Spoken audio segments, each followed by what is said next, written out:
Alright folks, we're going to look at some of the other tools that are associated with the slicing software. We have our cubes from the previous example. I want to show you a neat feature that you can do. You can actually duplicate things that you already have by clicking on them, right-clicking and saying multiply selected model, and then you're choosing how many duplicates you want, in this case 3. So pretty handy little trick there to actually place. Another feature is the ability to line these things up with each other. I'm going to use my view tools down here, these little view cubes, to select the top view so I can see things a lot better, and I'm going to move this one up. I'm going to move this one closer. Maybe I am, there we go. And I'm going to move this one closer still. The reason I'm doing this is because the closer the objects are to each other, the less travel time the printer has to make in production. So essentially, by putting things close together, but not too close where they actually touch and join each other, you have the ability to actually, I'm going to click back to isometric right here by hitting this button, you have the ability to speed up your printing time. And that's important if you want to actually do kind of good work. You don't want to waste time with having a part over here and a part over here and etc. You know, you want to speed things along.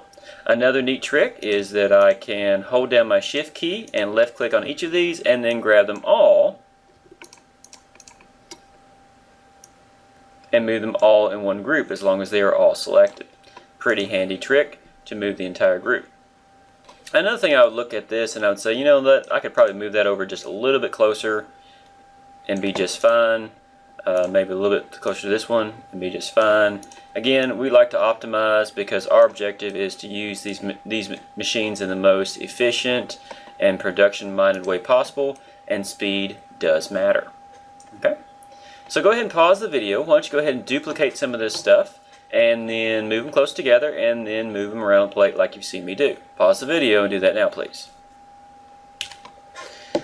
Now another neat feature is the ability to actually auto-arrange, which means you can actually just right-click in space and say arrange all models. You can notice there are some shortcut keys. You can do that too, and you see it goes back to that.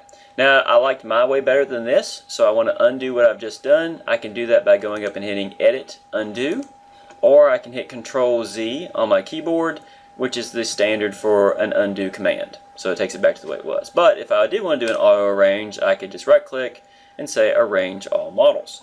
You also see some other features like reset model positions, reload all models, that kind of thing. Most of the time we just do a select, which I also do is Control A, and arrange, and that's about it. Alright, so we have objects on your bed. They are set into a good orientation, and they are set up in such a way that they are pretty effective in terms of time. And I'm also not putting them in the very center where we would start to wear out the heat bed, or wear out the build plate, excuse me.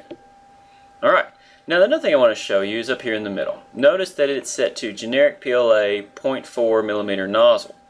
And we're not going to fiddle with that with it right now because that's a fine setting for our purposes at this point in time. Just be aware that we could switch it to different materials if we wanted to.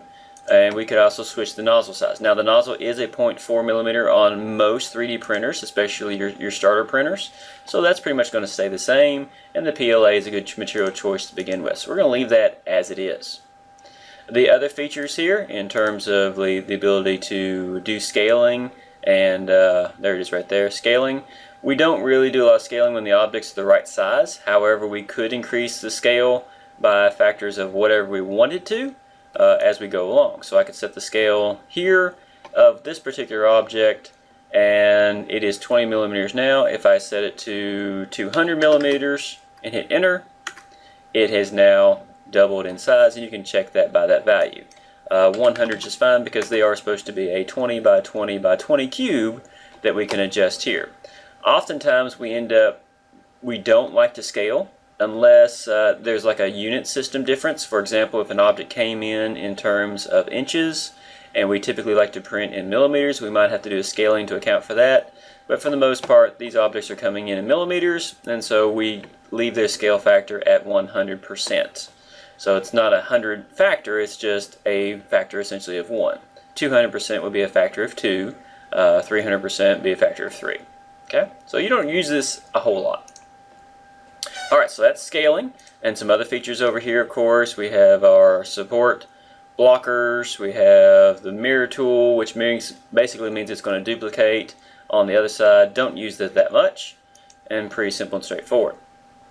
Now again, we talked about the fact that our objects don't need support material, so this is a good scenario, the way we have them oriented. And up here is where we can see our slicer settings. Right? But anyway, that's good enough for right now. You've played around with it. Make sure you've duplicated, moved them around, placed them together, done some auto ranges, and set that up. Alright? And then we can see you on the next video.